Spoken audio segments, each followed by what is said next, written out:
Bien, mis hermanos, primero que todo, pues un gran gozo poder estar aquí, ¿verdad? Una gran bendición poder acompañarles y en especial llevar la palabra del Señor en esta noche. Me gozo también de verlos a ustedes, verlos reunidos en este lugar.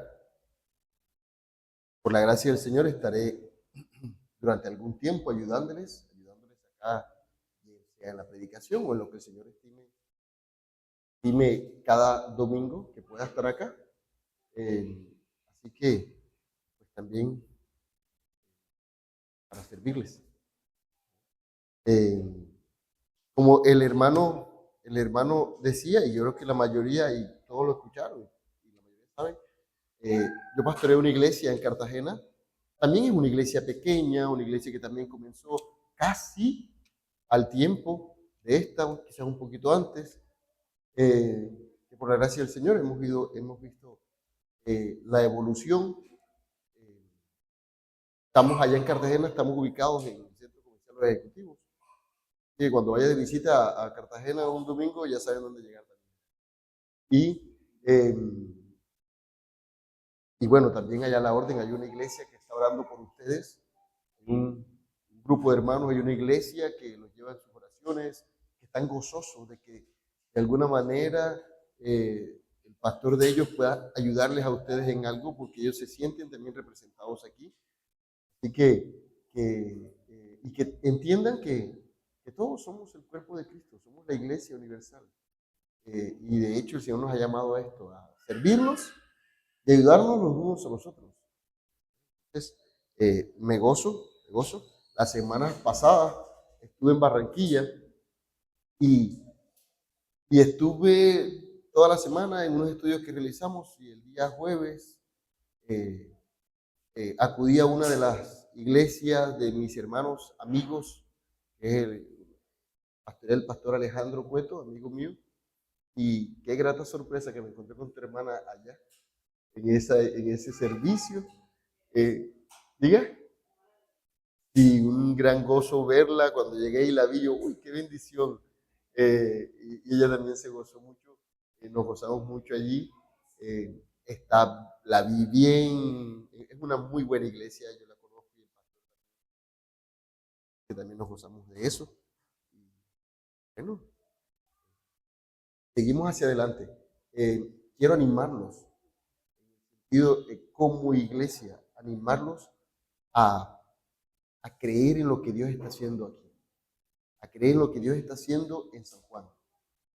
Aunque parezca, para ustedes que está ahí, parezca que es fácil lo que estamos haciendo, no es fácil, ¿verdad? Es penetrar las tinieblas con una antorcha encendida y eso no tiene nada fácil, porque en las tinieblas hay de todo tipo de maraña, de todo tipo de piedra que se pone para tropiezo, de todo tipo de fieras, pero vamos con esa antorcha que es la palabra del Señor, ¿verdad? Así que lo que estamos haciendo, aunque no es fácil, el que va delante de nosotros es el gran guerrero, el victorioso Salvador, el que nos ha llamado para seguirle. Nosotros simplemente seguimos sus pasos. Y si seguimos sus pasos, siempre iremos en victoria. Él es el vencedor. Así que les animo a seguir adelante y a tener expectativa en lo que Dios hará en este lugar. Bueno, hoy traemos la palabra del Señor en el libro de Génesis. Quiero invitarles al libro de Génesis, capítulo 37. Primero les comento, en la congregación que pastoreo, se llama Iglesia Bíblica Camino de Gracia, nosotros también predicamos de forma, predicación expositiva y consecutiva, y nosotros desde hace algún tiempo, hace algún tiempo es más de un año, llevamos predicando el libro de Génesis. Y ya vamos por el capítulo 37. Tenemos realmente casi año y medio de estar en el libro de Génesis, pero para nada que es aburrido y para nada que es difícil. Yo creo que ha sido uno de los tiempos más enriquecedores para la congregación que pastoreo. Estudiar este libro y así de la forma en que lo hemos ido llevando es ha traído una cantidad de mentes abiertas como nunca antes. Algunos, como decía mi esposa, que tienen más de 20 años de ser cristianos y ahora están comprendiendo muchas cosas que estaban en el aire. Así que les animo a ir al libro de Génesis y a estudiarlo. Hoy vamos a estar predicando en el capítulo 37, una de esas historias preciosas. ¿Cuántos han leído en las escuelas dominicales los niños siempre una de las historias preferidas, la de José? ¿Han escuchado la historia de José? José, el hijo de Jacob, ¿verdad? El que fue a Egipto como esclavo y después el Señor lo utilizó allá. La han visto en películas, la han visto en muñequitos, en todo eso, en libros de historias, es una de esas historias preciosas. Bueno, hoy vamos a estar estudiando el inicio de esa historia. Génesis capítulo 37, pero antes de leer la maravillosa palabra del Señor, vamos a hacer una oración. Yo les invito a que por favor inclinen su rostro y me acompañen a orar. Padre, gracias, en especial por estar en nuestra vida, por iluminar nuestra vida con tu presencia, por lo que has hecho y sabemos que seguirás haciendo. Gracias por este momento, por la bendición, Dios, de poder reunirnos como iglesia en este lugar, abrir tu libro sagrado, Dios amado, y disponer nuestro corazón y nuestra mente a recibir lo que tienes para nosotros hoy. Rogamos que tu Espíritu Santo nos hable, nos exhorte, nos edifique, Señor. Tú que conoces la necesidad de cada uno. Tú que conoces, Padre, aquello que han estado cuestionándose, lo que hay en cada mente y cada corazón. Imploramos, Señor, que hoy nos hables, nos exhortes, Padre. Oh Dios, nos consueles, nos animes, pero que tu palabra cobre vida delante de nosotros hoy, Señor amado, y podamos ser realmente edificados para tu gloria en esta noche, Padre. Te lo pedimos en Cristo Jesús. Palabra haya el efecto para el cual tú la has enviado, Señor. Y de antemano confesamos aquello que todos tenemos claro, pero que vale la pena confesarlo. Solo tú de llevarte toda gloria, Señor. Ella solo es tuya. Úsame como un simple instrumento en tus manos y sea usted haciendo conforme a tus planes. En Cristo Jesús. Amén. Por favor, se coloca sobre sus pies y leamos libro de Génesis, capítulo 37. Génesis, capítulo 37. Vamos a, un poco de paciencia, pero sí, vamos a leer el pasaje. Dice, esta es la palabra del Señor. Jacob habitó en la tierra donde había peregrinado su padre, en la tierra de Canaán. Esta es la historia de las generaciones de Jacob. Cuando José tenía 17 años, apacentaba el rebaño con sus hermanos. El joven estaba con los hijos de Bila y con los hijos de Silpa, mujer de su padre. Y José trajo a su padre malos informes sobre ellos. Israel amaba a José más que a todos sus hijos, porque era el hijo de su vejez. Y le hizo una túnica de muchos colores. Sus hermanos vieron que su padre amaba más a José que a todos ellos, y por eso lo odiaban, y no podían hablarle amistosamente. José tuvo un sueño, y cuando se lo contó a sus hermanos, ellos lo odiaron aún más. Y él les dijo, les ruego que escuchen este sueño que he tenido. Estábamos atando gavillas en medio del campo y sucedió que mi gavilla se levantó y se puso derecha. Y entonces las gavillas de ustedes se ponían alrededor y se inclinaban hacia mi gavilla. Y sus hermanos le dijeron, ¿acaso reinarás sobre nosotros? ¿O acaso te enseñorearás sobre nosotros? Y lo odiaron aún más por causa de sus sueños y de sus palabras. José tuvo también otro sueño. Y se lo contó a sus hermanos diciendo, he tenido otro sueño.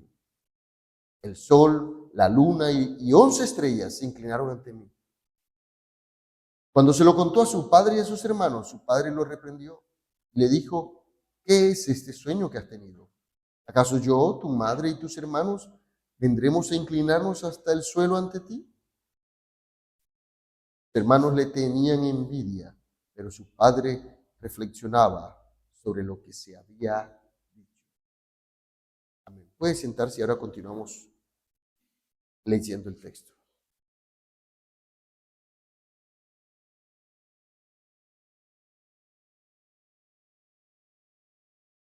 Esta, como le decía hace rato, es esa maravillosa historia. Cuando digo es una maravillosa historia, porque por el final de la historia de José. ¿Verdad? Pero nos ubicamos, estamos en el tiempo de los patriarcas. Cuando hablamos del tiempo de los patriarcas es que en aquel tiempo, primeramente, Dios llamó de lejanas tierras, de Ur de los Caldeos en Mesopotamia, a un hombre llamado Abraham. Y Abraham Dios le dio una promesa. Le dijo, mira, vete de tu tierra y de tu parentela. Y ve a la tierra que te mostraré y haré de ti una gran nación. Y Dios hizo un pacto con Abraham. Abraham fue aquel que luego Dios le dijo, entrégame a tu hijo, a tu único hijo, a Isaac. Y Abraham lo llevó a un altar y cuando Abraham levantó su cuchillo para sacrificarlo, Dios le habló y dice, detente, ahora conozco que me eres fiel. Y Abraham tuvo su hijo Isaac. Isaac tuvo dos hijos, Jacob y Esaú, eran mellizos. Y fueron esos mellizos que desde el vientre estuvieron peleando.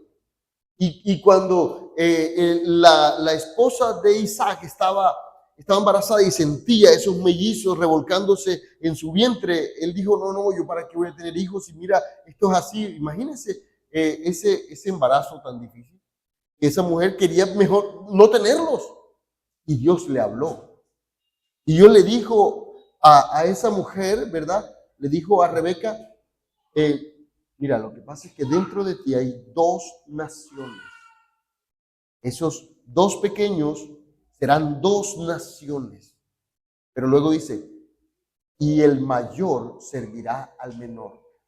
Es decir, que desde el vientre ya Dios había elegido al menor para ser el sucesor del pacto que Dios había hecho con Abraham y que había ratificado con Isaac.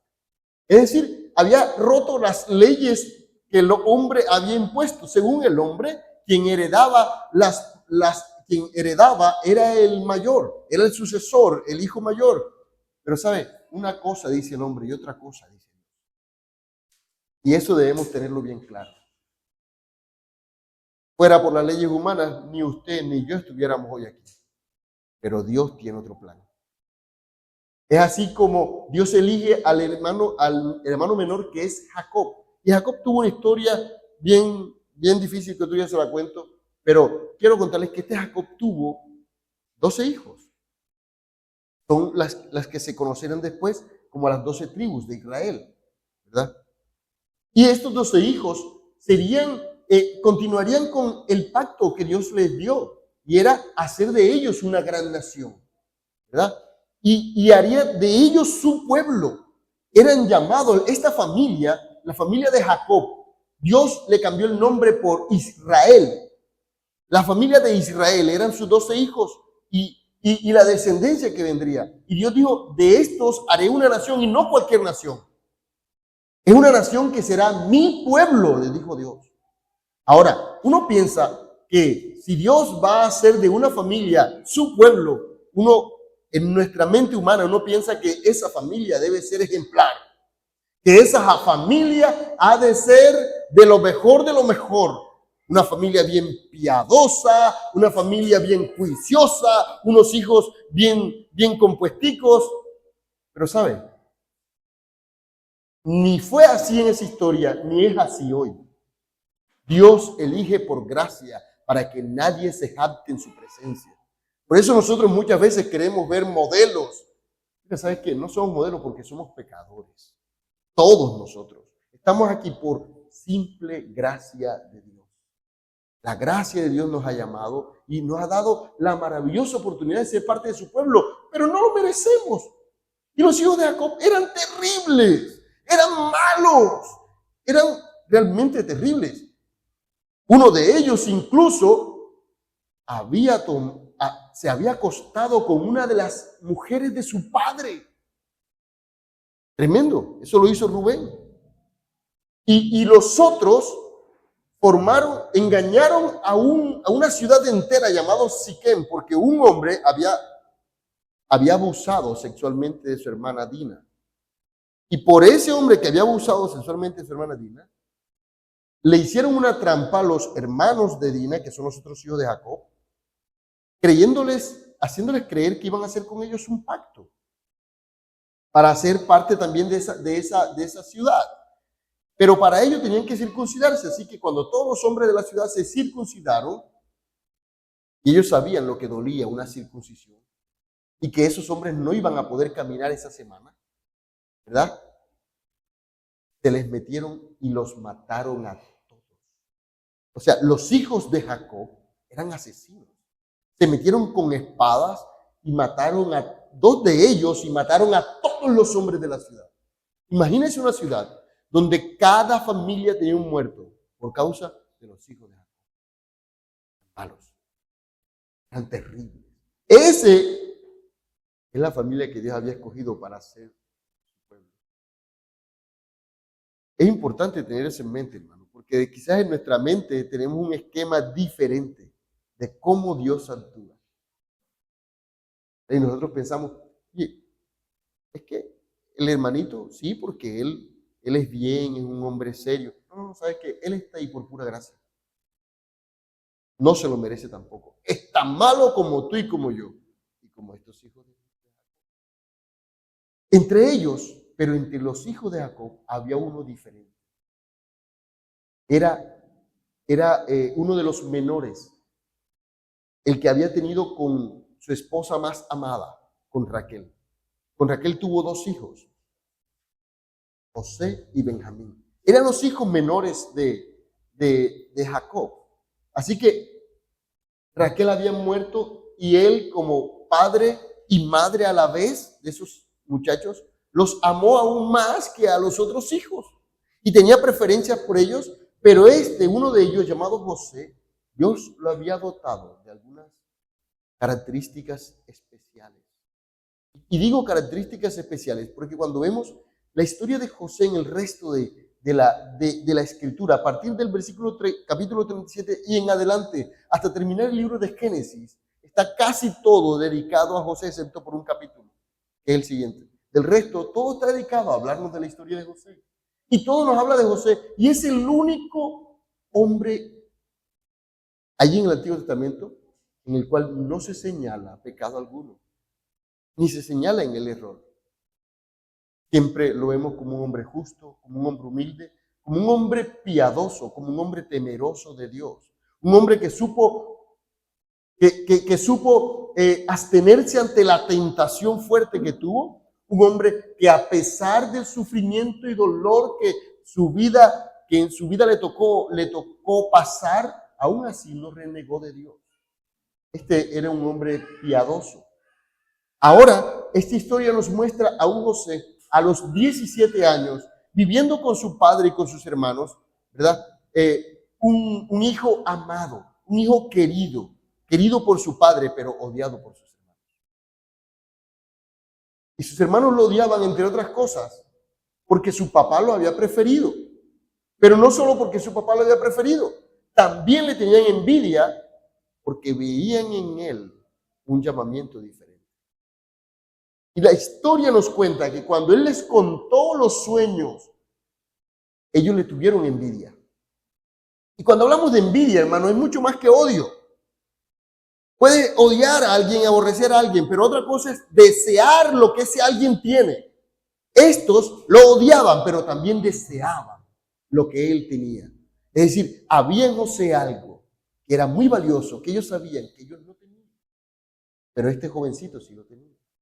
Y cuando vemos la historia de José, vamos a encontrar que es el hombre en toda la Biblia con el mayor número de figuras o tipos de Cristo. Y algunos estudiosos hablan de que tiene más de 50 figuras o tipos de Cristo. Es decir, que José En toda su vida era una silueta, era una figura, era una sombra, era un tipo de un rey maravilloso que había de venir. Y ahí tenemos esa figura, la figura de José. Pero veamos su historia en ese capítulo 37. ¿Y qué nos dice ese capítulo 37? Nos dice, número 1, que José era muy amado por su padre, ¿verdad? Pero que incluso su padre le había hecho una túnica. Le había mandado a hacer una túnica y no era cualquier túnica, era una túnica especial. Era una túnica de colores y se la puso. Y cuando investigamos al respecto, lo que nos dice que esa túnica era una representación de la autoridad que Jacob le estaba dando. Y de hecho, vemos que él era una especie de supervisor en la obra. Él lo mandaba a donde sus otros hermanos a que supervisara el trabajo de ellos y a que mirara las ovejas. Así que Jacob inviste a su hijo, uno de los menores, con una túnica especial. Era una túnica de príncipe. Él era el príncipe de Israel, el príncipe de Jacob, ¿verdad? Y eso hacía que sus hermanos lo odiaran.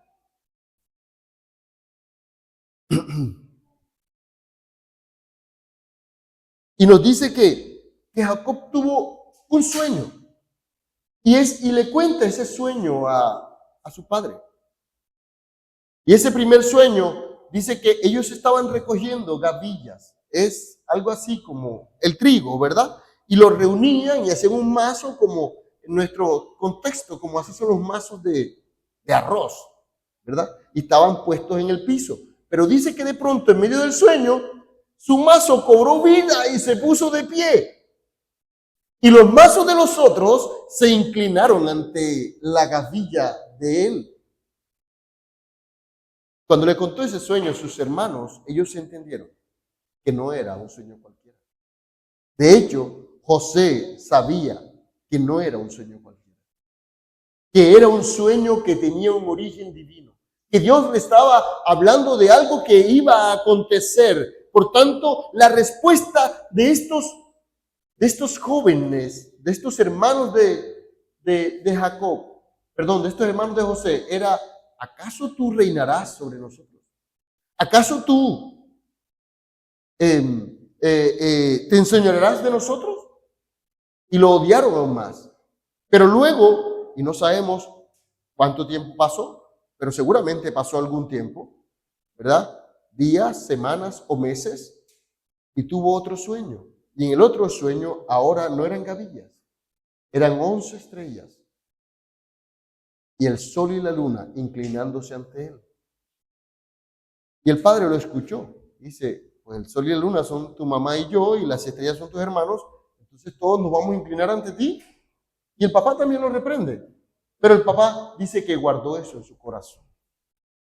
Y esa frase la vamos a encontrar cuando estos hombres o mujeres de Dios reciben un mensaje y no lo entienden. Y lo encontramos, por ejemplo, cuando María va al templo a buscar al niño Jesús, porque se había perdido y tenía 12 años, y cuando lo encuentra, entonces ellos le hablan, dice: este niño ha de ser un grande en la nación, por lo que él les hablaba. Y dice que María cayó, pero guardó eso en su corazón. Y era propio de alguien piadoso, que no entendía cuál era el mensaje, pero que no lo desechaba. José quizás no entendía cuál era el mensaje en ese momento, pero dice que lo guardó en su corazón. Guardó en su corazón ese mensaje. La historia sigue más adelante. Dice que después, ubíquese conmigo en el versículo 12. Sus hermanos fueron a apacentar el rebaño de su padre en Siquén. Siquén era la ciudad donde ellos habían asesinado a todos los hombres. Así que cuando ellos se van a apacentar el rebaño a la tierra de Siquén, el papá se preocupa mucho y llama a José: José, mira, tus hermanos están en Siquén. Dice: Israel dijo a José: ¿no están tus hermanos apacentando el rebaño de Siquén? Ven y te voy a enviar a ellos. Y José responde: heme aquí. José responde, heme aquí. Y vemos aquí un joven, primero que sabía que sus hermanos le odiaban. En el versículo 4 usted va a encontrar que sus hermanos le odiaban y no podían hablarle amistosamente. Es decir, que siempre le hablaban. Usted puede imaginarse cuando alguien odia al otro, como, y sobre todo siendo un hermano, a través de burlas, a través de matoneo y cosas como esas, ¿verdad? Él sabía que sus hermanos le odiaban, pero ahora estaban en peligro. Estaban en la tierra de Siquén y su papá estaba preocupado. Y papá le dice, mira, tengo para ti una misión peligrosa. Primero porque vas a ir a una tierra donde nos odian, que es Siquén. Y el camino es peligroso, pero además están tus hermanos que no te tratan bien. Pero yo necesito que vayas y mires. En el hebreo dice, a ver si están en paz. No era una misión fácil, pero ¿cuál fue la respuesta de este hombre? Y lo que hemos visto hasta ahora es una figura maravillosa de Cristo. De aquel que en el consejo divino, antes de los tiempos, cuando Dios decidió crear todas las cosas y al hombre, Dios sabía que esa creación se iba a rebeldizar en su contra. Y Dios sabía que tú y yo íbamos a preferir otras cosas antes que a Él. Y Dios sabía cuál iba a ser el resultado de Adán y Eva. Y Dios sabía todo ese plan. Entendamos, la caída de Adán y Eva no fue algo que tomó por sorpresa a Dios. Dios ya tenía un plan. Dios sabía que eso iba a ocurrir. Y Dios ya tenía un plan. Y en ese plan, ese consejo divino, ellos dicen, ok, mira, ellos van a caer y ellos nos van a odiar. Hermano, esto es duro. Es duro entenderlo, pero es verdad. Y es saber de que, y es entender de que por más que esta sociedad diga creer en Dios, y por más que esta sociedad diga amar a Dios, realmente lo aborrece. ¿Me escuchó? Realmente lo aborrece. Si usted pone, aunque hoy cualquiera diría allá afuera que es incapaz de preferir a Barrabás sobre Jesús, pero usted pone hoy a Jesús y a alguna de las cosas de la sociedad y prefieren incluso a J Balvin y prefieren incluso a cualquier artista famoso antes que a Jesús. Y así como aquella generación prefirió a Barrabás, hoy siguen prefiriendo cualquier otra basura antes que a Cristo. Y el Padre lo sabía. Y Él sabía que era una generación peligrosa, que lo aborrecía y que lo odiaba. Pero no había otro camino. No había otra salvación. El hombre no puede salvarse por sí mismo. Así que en el consejo divino ellos dicen, mira, ellos se van a perder, pero necesitamos enviar a alguien que los salve. En ese consejo divino, el Hijo,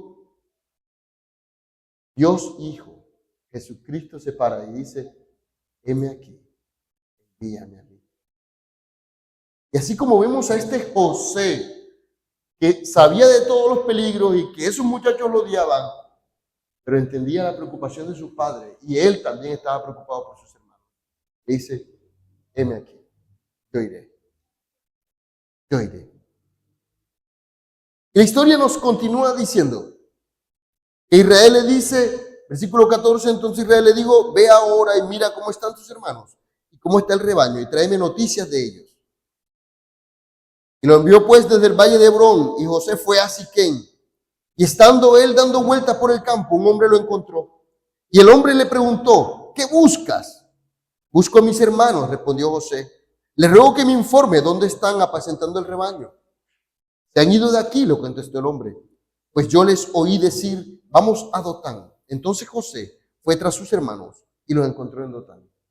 Es decir, la preocupación de José por sus hermanos cuando llega a Siquén y no los encuentra. Y quizás en su mente era, los mataron.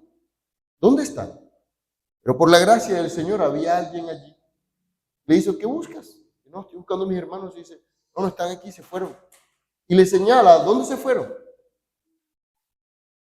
Y José no se regresa a informarle a su padre, sino que él decide seguir con su labor, con su misión. Y es, José va a Dotán en busca de sus hermanos. Versículo 18, y cuando ellos lo vieron de lejos, y antes que se le acercara, tramaron contra él para matarlo. Mírenme, esto que sentían estos hermanos contra José no era cualquier odio. Nosotros, quizás usted ha conocido familias divididas, ha conocido hermanos que se pelean, y no es tan fuera de lo común. Pero llegar a pensar en matar a su hermano no es cualquier odio. Llegar a pensar en quitarle la vida a su hermano no es cualquier cosa. Estos eran hombres malos.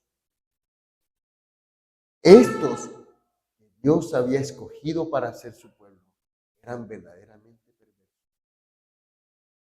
Yo quiero que nos miremos a nosotros reflejados ahí, porque para eso está puesto allí. Porque quizás tienes un concepto de ti mucho más alto que el que deberías tener. La Escritura nos desnuda.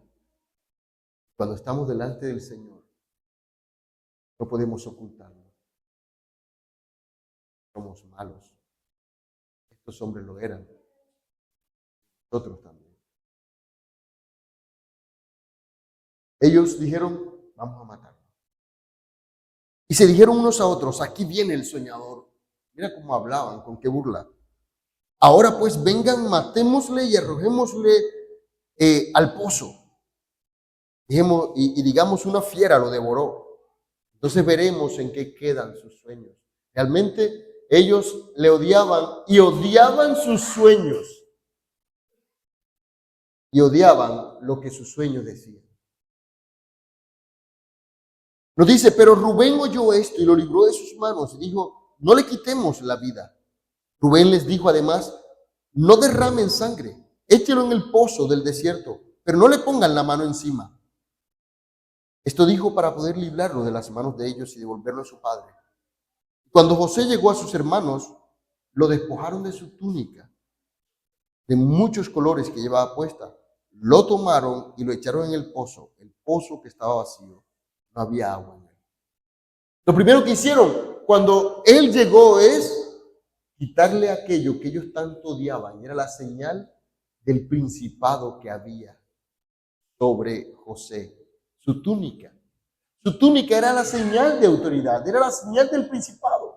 Lo primero que hicieron fue quitarle esa túnica que le recordaba los sueños de José, que le recordaba lo que su padre había visto en él y que le recordaba lo que Dios había visto en él. Así que lo primero fue quitarle eso.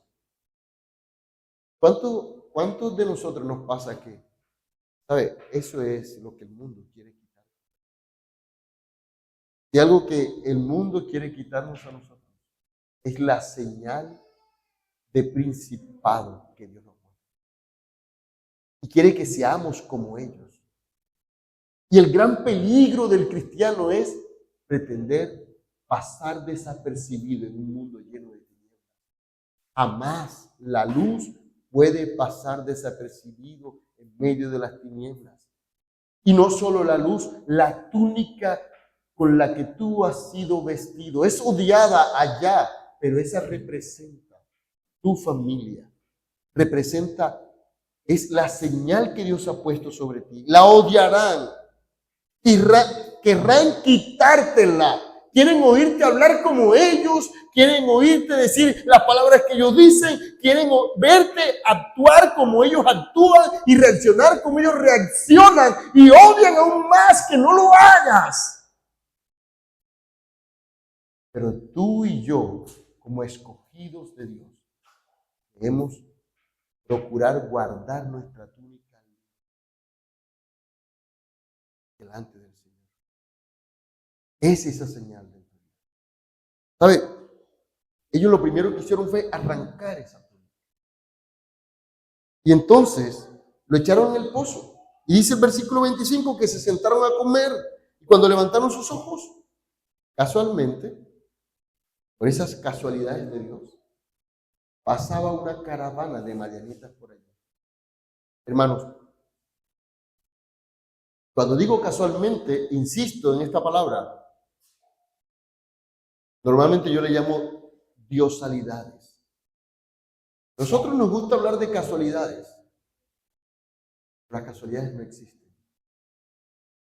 No. Dios gobierna, tiene control sobre todas las cosas. ¿Me escuchó? Dios gobierna. Él es el soberano gobernador de todo lo existente. Él, el creador soberano, reina sobre todo y de manera provisional dirige los hilos de la humanidad hacia donde Él quiera, de acuerdo a su plan. Y por esas cosas de Dios, cuando ellos pensaban en matarlo, de pronto vieron una caravana que pasaba por allí. Y cuando ven esa caravana de madianitas que pasaban por allí, uno de ellos, Judá, le dijo a sus hermanos: ¿qué ganaremos al matar a nuestro hermano y ocultar su sangre? Vengan, vendámoslo a los israelitas y no pongamos las manos sobre él, pues es nuestro hermano, carne nuestra. Y los hermanos lo hicieron así. O sea, Judá, de alguna manera, salvar la vida de su hermano, dice: no, pues, ¿qué ganaremos nosotros matándolo? Ganamos más vendiéndolo, hacemos una platica. Así que mejor vamos, lo vendemos y sacamos un lucro de esto. Y así lo hicieron. Pasaron entonces los mercaderes madianitas y sacaron a José, subiéndolo del pozo, y lo vendieron a los ismaelitas por 20 monedas de plata. Y estos se llevaron a José a Egipto. Cuando Rubén volvió al pozo, José ya no estaba en el pozo. Entonces rasgó sus vestidos y volvió a sus hermanos y les dijo: el muchacho no está allí. ¿Y yo a dónde iré? Así que tomaron la túnica de José, mataron un macho cabrío y empaparon la túnica en la sangre. Entonces enviaron la túnica de muchos colores y la llevaron a su padre y dijeron: encontramos esto. Te rogamos que lo examines para ver si es la túnica de tu hijo o no. Él la examinó y dijo: es la túnica de mi hijo. Una fiera lo ha devorado. Sin duda José ha sido despedazado. ¿Se imaginan por un instante ese padre pensar que su hijo había sido despedazado, desmembrado, partido por pedazos? Lo que en el corazón de ese padre había, y sobre todo su hijo amado, debía ser terrible. Y el caso es que sus hijos que estaban al frente lo estaban viendo sufrir.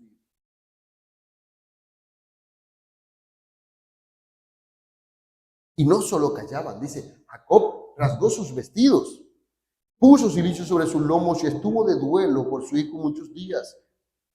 Y todos sus hijos y todas sus hijas vinieron para consolarles, pero él rehusó ser consolado. O sea, los hipócritas que habían vendido a José y habían engañado a su padre, haciéndole creer que había muerto a manos ahora de las fieras, ahora pretendían consolarle a papá. Papá, no te preocupes, él está con el Señor. Tranquilo, papá, Dios te va a fortalecer. Papá, hipócritas, mentirosos. Sabían la verdad, pero decidieron guardarla. Y dice que él rehusó ser consolado y dijo: ciertamente el enlutado bajaré al Seol por causa de mi hijo. Su padre lloró por él. Mientras tanto, los madianitas lo vendieron en Egipto a Potifar, oficial de Faraón, capital de la guardia. Miren, hermano.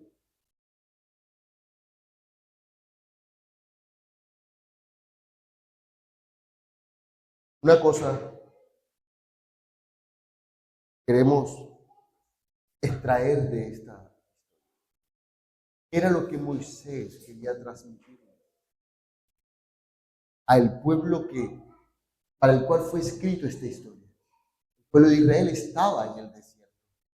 El pueblo de Israel había salido de Egipto. Esta historia había pasado 400 años antes.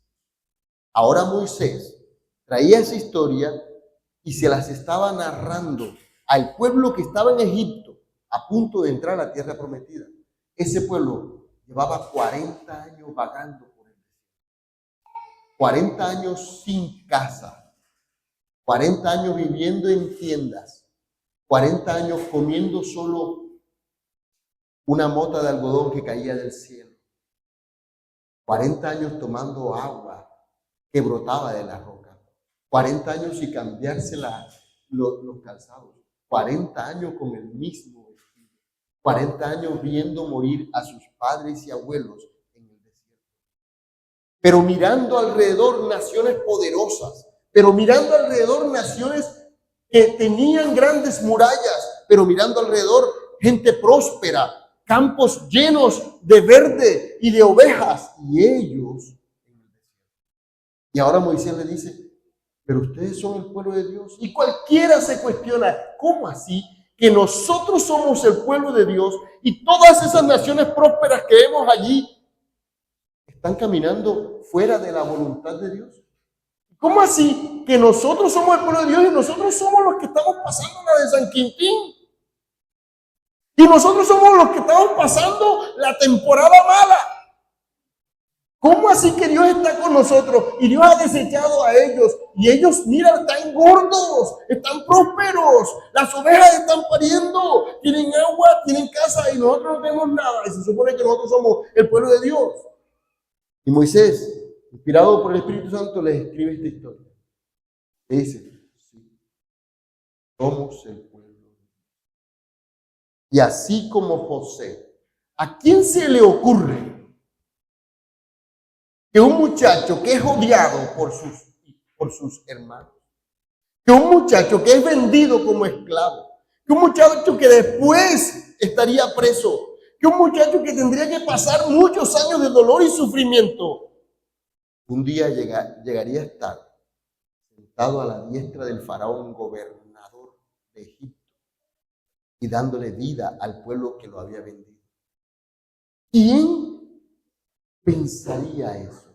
Pero ahora Moisés le está diciendo al pueblo de Dios que caminaba en el desierto que esa circunstancia no estaba fuera de la voluntad de Dios. Más bien esa circunstancia hacía parte de la voluntad de Dios para prepararlos para lo que viene.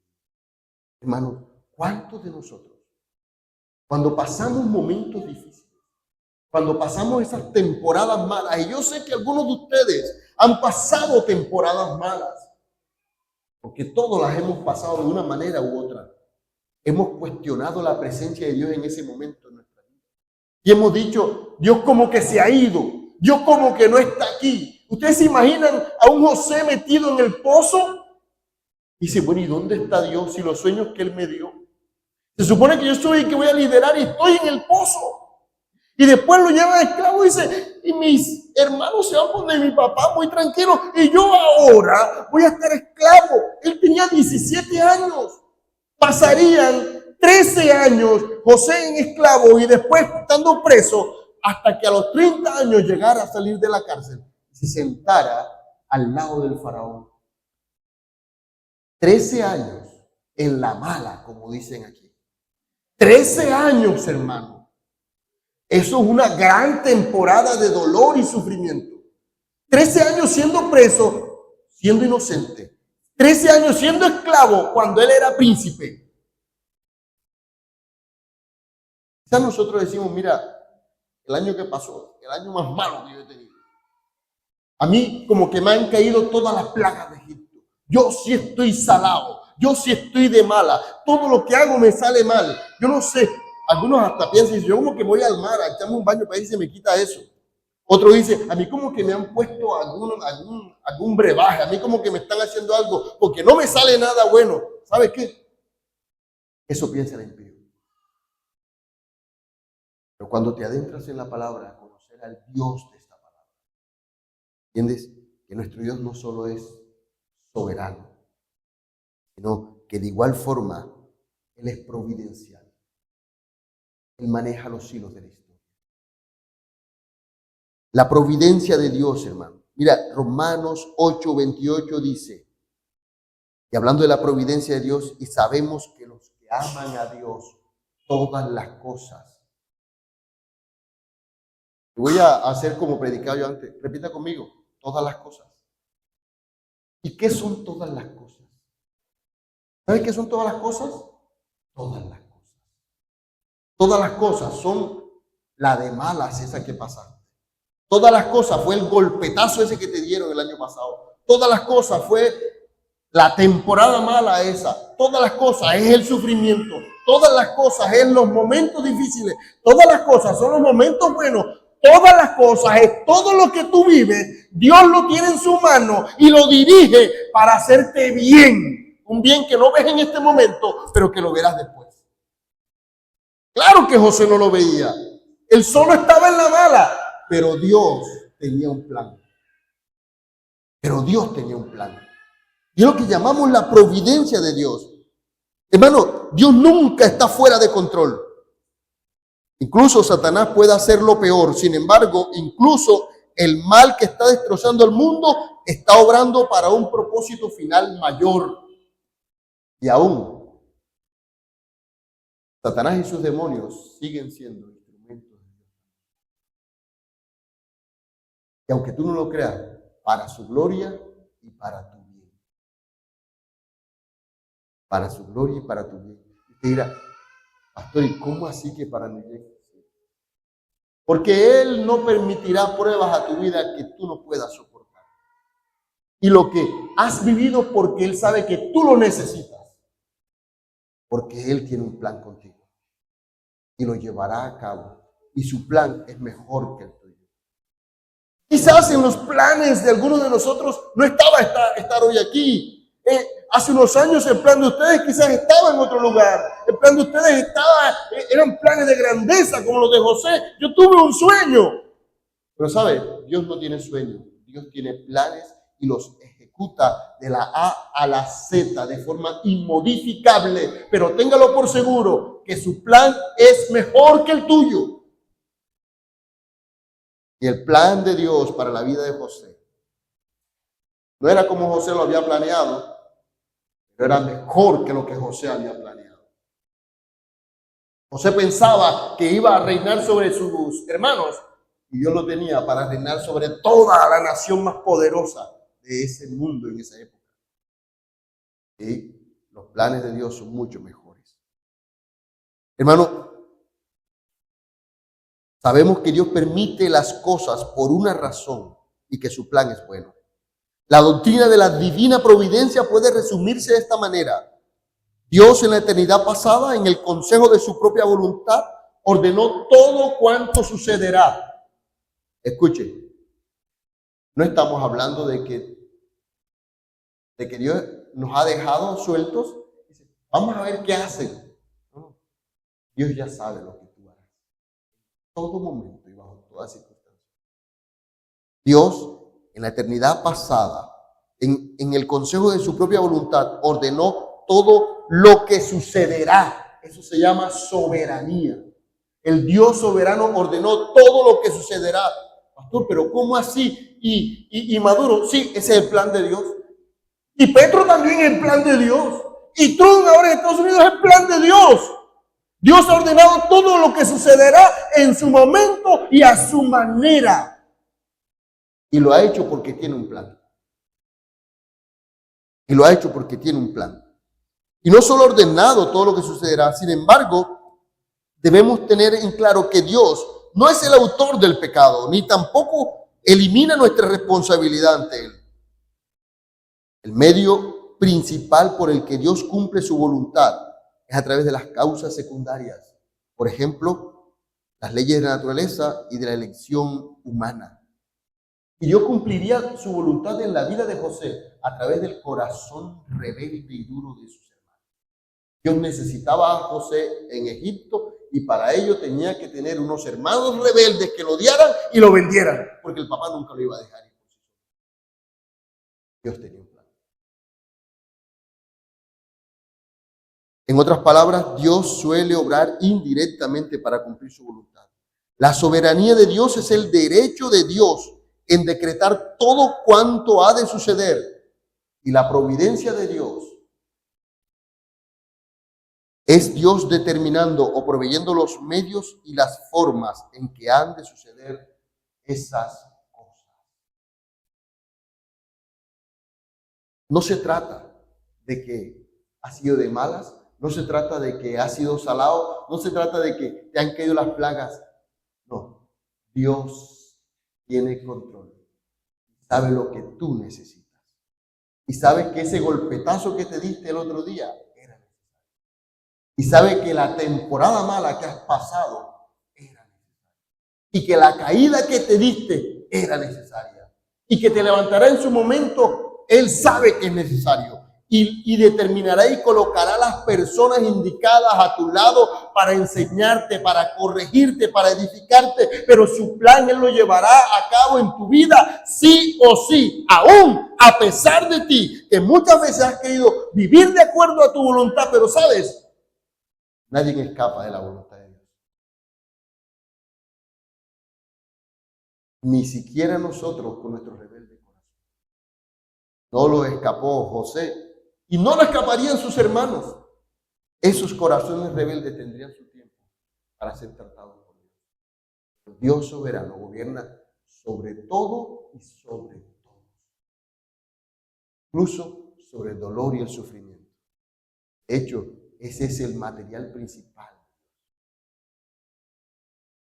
Y termino aquí con la historia de José. Hermanos, José no está puesto en este libro por casualidad. Su vida prefigura aquel que habría de venir. Esto es Cristo. En todo el Antiguo Testamento no encontramos ninguna otra persona que tipifique mejor a nuestro Señor Jesucristo que José. Y aunque la historia de José es una historia admirable, y la historia de José es una historia que lo vemos y nos gusta y nos causa admiración, aún así, José solo era una sombra. Cristo es mejor. José solo era una silueta que se perdía como una niebla en la mañana. Cristo permanece para siempre. José solo prefiguraba. Cristo es el eterno que permanece siempre. Cristo es mejor que José. Miren, José era amado por su padre. Nuevo Testamento, una vez Jesús es bautizado, se abre el cielo y una voz del cielo que dice, este es mi Hijo amado. Y José era odiado por sus hermanos. Cristo era aborrecido por su pueblo. José fue vendido por 20 monedas de plata y Cristo fue vendido por 30. José fue traicionado por su familia, por sus hermanos. Y Cristo fue traicionado por su discípulo.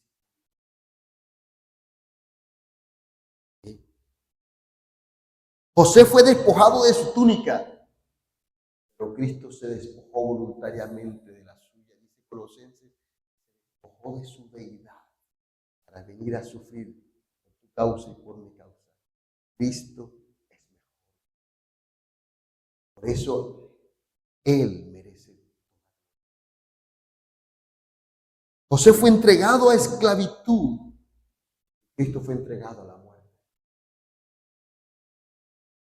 Y José, cuando continúen leyendo esta historia, van a encontrar, Dios lo llevó a sentarse a la derecha del faraón y gobernar desde allí a todo Egipto. Cristo, sentado a la diestra del Padre, desde donde ha de gobernar a todo el universo por siempre. Cristo es mejor, mucho mejor que José, y es nuestro Salvador. Y tiene control de todo. Por tanto, confía en la providencia de Dios, que aún en los momentos de dolor y sufrimiento, Esos momentos son medios de Dios para lograr lo que se ha propuesto en ti y lo que se ha propuesto en mí y lo que se ha propuesto también a través de ti. Dale gracias a Dios en todo, en especial en esos momentos de sufrimiento. Dios está trabajando, no descansa, no se ha ido, aun cuando sientas que no está allí, en especial cuando sientas que no está allí, cuando más cerca está. Cuando sientas que caminas solo, es porque Él te lleva de su mano. Nunca te ha dejado, ni te dejará. Romanos 8 dice que nada nos separará del amor de Dios que es en Cristo. Ni la muerte ni la vida, ni lo alto ni lo profundo, ni nada de lo creado, ni nada de lo existente, nada ni nadie, nunca jamás, nada ni nadie nos podrá separar del amor de Cristo. Hermano, eso es maravilloso. Ni se ha ido, ni se irá nunca, porque somos de Él y para Él. Por tanto, Cristo dijo, estaré con ustedes todos los días hasta el fin del mundo. Y ese que es mejor que José, nunca se ha ido, ni se irá de nosotros, aún en los momentos más difíciles.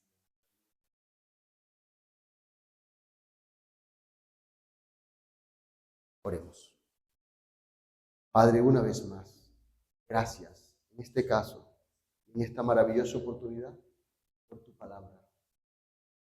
Gracias por esta historia que nos permites leer y aprender de ella. Gracias por la forma en que nos hablas, la forma en que nos edificas, por la forma en que, Dios amado, nos animas a seguir adelante. Y perdona nuestra incredulidad. Perdona, porque muchas veces, Señor, también hemos pensado que te has ido.